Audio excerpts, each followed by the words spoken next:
Assalamualaikum warahmatullahi wabarakatuh. Perkenalkan, nama saya Adinda Putri Azhara dengan NIM 212230111 dari Prodi Akuntansi Perpajakan. Di sini saya akan menjelaskan materi mengenai ekuitas. Apakah kalian tahu bahwa ekuitas adalah komponen yang cukup penting dalam analisis keuangan? Jadi, mari kita mengenal lebih dalam mengenai ekuitas ini. Ekuitas adalah hak pemilik terhadap aset perusahaan setelah dikurangi liabilitas atau kewajiban dalam neraca.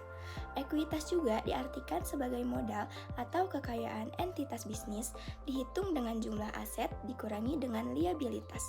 Istilah ekuitas berasal dari kata equity atau equity of ownership yang memiliki arti sebagai kekayaan bersih perusahaan. Ekuitas terdiri dari beberapa elemen. Yang pertama, modal di store. Modal di store adalah jumlah uang yang di store oleh pemilik atau pemegang saham. Modal di store dibagi ke dalam dua jenis, yaitu modal saham dan agio atau disagio saham. Yang kedua, laba tidak dibagi. Laba tidak dibagi atau saldo laba ditahan adalah kumpulan laba dari tahun-tahun sebelumnya yang tidak dibagi sebagai dividen. Lalu yang ketiga, modal penilaian kembali. Modal penilaian kembali adalah selisih nilai buku lama dengan nilai buku baru. Selanjutnya, modal sumbangan. Modal sumbangan adalah modal yang diperoleh perusahaan karena memperoleh aset yang berasal dari sumbangan. Dan yang terakhir, modal lain-lain. Contoh modal lain-lain adalah modal dari cadangan pelunasan obligasi dan lain sebagainya yang tidak dikategorikan dalam 4 kategori di atas. Selain elemen, ekuitas juga memiliki jenisnya. Jenis yang pertama adalah ekuitas pemegang saham.